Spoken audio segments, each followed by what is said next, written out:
Moving right along to the final piece, or the final segment of this podcast, today's thought of the day. And I think it's part of being a better you. Stop being a slave to society. Stop letting it use your emotions to manipulate you and learn some emotional control, especially if you're a man. This is like one of the best man traits you can have. But women can benefit from this too. Women can benefit from all of this. I mean, you can't benefit from, I don't know if you can benefit from increased testosterone levels, but you can maybe check your hormone levels and make sure they're in balance and all persevere and whatnot. But let's get up into this article. It's the end.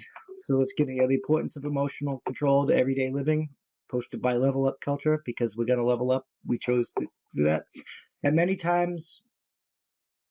at times, many of us do not understand why we're called human beings, why people are so erratic, and why there is no scientific prediction of human behavior. Certainly, I mean, there is. We can predict human behavior. We can predict. I mean, it's not like a guaranteed certain, but all animals, behavioral patterns, even us. Certainly, these thoughts must have crossed their minds at some point. The reason is very simple. Man is a highly intelligent and thoughtful being. An individual enters a room and meets a hostile reception, and this individual has a history of being mistreated. Such an individual will likely never enter that room again and will be advised other people against entering the room. But on the contrary, if a goat was given the same treatment in the room, the goat doesn't have an intelligent reasoning capability not to enter the room in the future and likely won't be able to communicate with other animals not to. The implication of this is that our behavior is changed, influenced by everyday experiences, and we are either conscious of this or we are not. Yeah, so you either react to things or you act to things. On the other hand, we must not always anticipate a similar attitude from everybody. We shouldn't continually depend on people's behavior to give us joy and satisfaction. You should find that within yourself. It's part of being a better you, because they are logical, creative beings and will naturally try to make themselves happy first. Consequently, our relationships with other people would always be determined by us rather than them. Exactly. React, not act. This means we must develop a great way of managing our emotions as they come up in our daily relationships with people. Emotional control is very important to our lives, which leads us to the following questions. What exactly is emotional control? And we're going to answer that fucking question today. Emotional control is the ability to control and respond to emotions. It has been discovered that people's unconscious ability apply emotional control tactics to manage challenging situations regularly throughout the day. These are several kinds of emotional control tactics, and people use them in different circumstances in order to flow with the demands of our environment. Though tactics are considered to be good, others are considered not to be. The good ones do not cause problems for us, and the harmful ones cause irredeemable harm. I mean, that's just life, huh? Good tactics include communicating with friends, family, and strangers. Communicating with friends, family, and even strangers is a good way to control your emotions during the course of the day. One's employer or spouse, for example, might have made you angry. Chatting with your friends after work or during weekends could help welcome relief. Other good tactics include regular journaling, taking care of ourselves holistically, prevent oneself illness, passion, exercises, receiving adequate rest patterns, and post self-talk, just to name a few.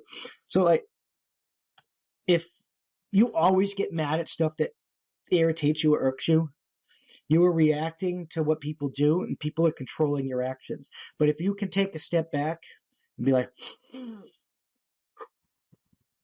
and make a reasonable plan of action, you are controlling your own life, and you're not a slave to society. So I can be a slave to society and react to your emotions, and react emotionally to other people, or you can control them, take a step back, act accordingly, and master your own life. I mean, that's how I look at it.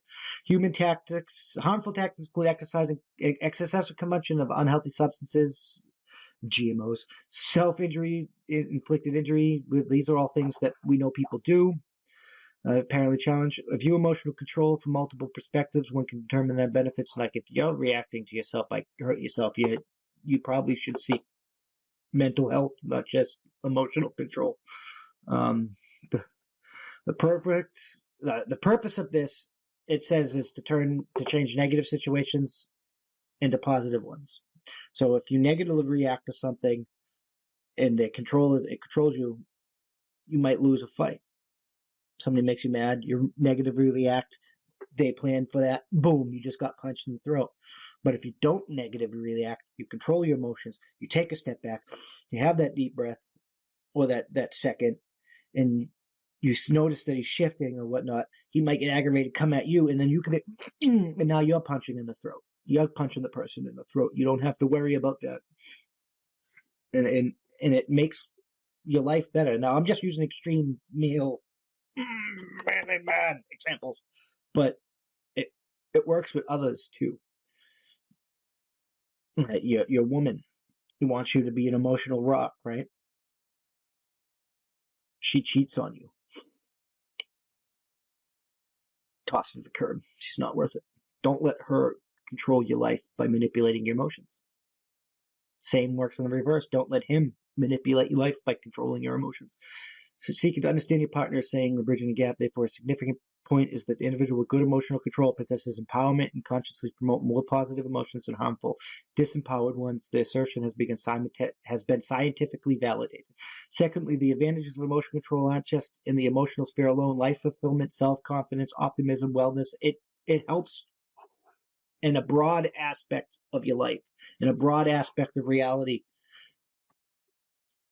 If you can't have emotional control and you're going to react emotionally, whether positively or negatively, towards everything everyone does to you, then they have control over you. They control your actions. They control your emotions. They control how you feel, how you react, how you manipulate, how you walk through life, how you navigate any given situation. You're not in control.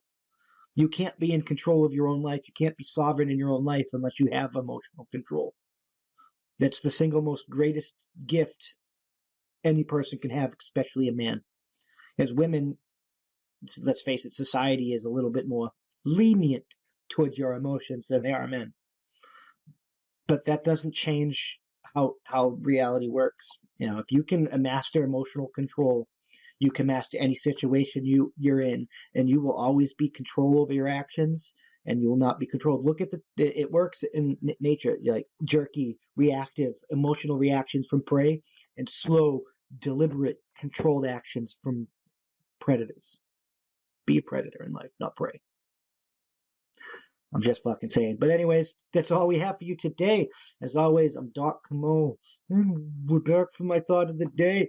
And I thought I would help guys level up because we're all on the journey of becoming better versions of ourselves. And I'll see you in the next one. Peace.